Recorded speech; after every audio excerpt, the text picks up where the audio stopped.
IVF का बच्चा अपना नहीं होता, मेरे सामने बोलते हैं। सबसे बड़ी बात है कि आप खुद सोचिए कि एक सिंगल लेडी वो डे 1 से डे डिलीवर तक इंदिरा IVF के भरोसे सारा काम करनी। तो मुझे किसी तरह का फैमिली में कोई टेंशन मुझे नहीं है, बट सोसाइटी ने टेंशन देने लगा। मेरी शादी को 16 ईयर्स पर ये बेबी रहा है, 16 ईयर्स। इस बीच में तो मैं डिप्रेशन में चली जाती।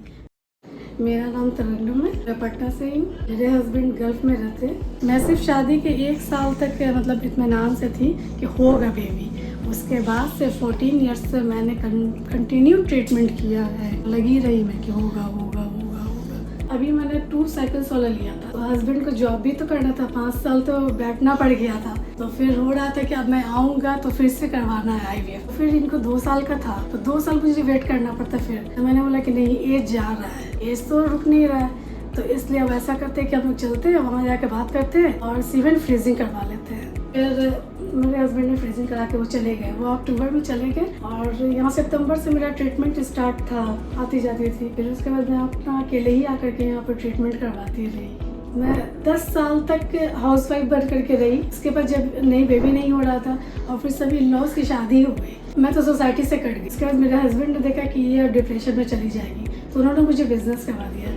मैं अपना बुटीक रन करती हूँ। कोई मुझसे पूछता भी तो मैं बोलती हूँ इस टॉपिक पर बात ना करें, जब होना होगा तो हो जाएगा। मैंने छोड़ दिया, सोसाइटी छोड़ दिया था, एकदम छोड़ दिया था। तुरंत शादी वादी करने का चक्कर लग जाता है, बच्चा नहीं हो रहा शादी कर लो। बट मेरे हस्बैंड ने कभी ऐसा बात नहीं किया, कभी भी इस तरह का मुझे नहीं शो किया कि अगर बेबी नहीं हो रहा तो मैं दूसरा शादी करूँगा। मेरी शादी को 16 ईयर्स पर ये बेबी रहा है, 16 ईयर्स। फिर ये होली का टाइम था, तो फिर मैं यहाँ फ़ोन की। यहाँ के स्टाफ बहुत अच्छे हैं, बहुत ही अच्छे स्टाफ के, सारे लोग अच्छे हैं यहाँ पर।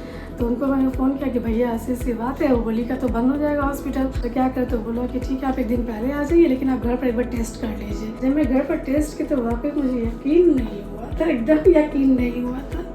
बहुत सरप्राइजिंग था। मेरे हस्बैंड भी बिल्कुल ये हो गए थे, होपलेस हो गए थे। उनको भी यकीन नहीं था, बस वही लगा था कि बस फ़ोन करके बोलेंगे कि नेगेटिव है रिजल्ट। उन्होंने किट का फ़ोटो खींच के भेजा, तो वो तो एकदम सरप्राइज हो गए, ये हो गया, चलो बहुत बढ़िया है। ऐसे तो आजकल तो नेट पर सब कुछ मिल जाता है। पहले तो नेट पर ही आदमी देख लेता है क्या होने वाला ना होने वाला है। और फिर जब आदमी माँ बनने के लिए सोच लिया तो हिम्मत तो रखना पड़ेगा। अगर कुछ तकलीफ वाली भी चीज़ है तो आपको बर्दाश्त करनी पड़ेगी, बट वैसा ऐसे कोई पेनफुल चीज़ नहीं है। सोचते थे कसम से कि ये मेरा घर क्या होगा, मेरे अपना घर, अपना बिजनेस, अच्छा सा बैंक अकाउंट, सब कुछ है, किसके लिए है। तो सोचते रहते थे कि आखिर क्या होगा इसका। आज सोचना नहीं है। सबसे बड़ी बात है कि आप खुद सोचिए कि एक सिंगल लेडी, हस्बैंड गल्फ में, वो डे 1 से डे डिलीवर तक इंदिरा IVF के भरोसे सारा काम कर ली। ये कम बड़ी बात नहीं है। अगर यहाँ सपोर्ट नहीं रहता, दौड़ाता बोलता जाओ अल्ट्रासाउंड कराने वहाँ चल जाओ, ब्लड टेस्ट करने वहाँ चली जाओ, पॉसिबल है? नहीं है। यहाँ पर आपको सब कुछ यहीं पर आपको मिल जा रहा है, और हर जगह पैसा लगेगा। ऐसा नहीं है बाहर जाएंगे तो फ्री में हो जाएगा, पैसा तो आपको वहाँ भी देना है। जब आपको सब सर्विस एक जगह मिल जा रहा है और इतना फैमिलियर होकर के मिल रहा है, तो क्यों ना आएंगे।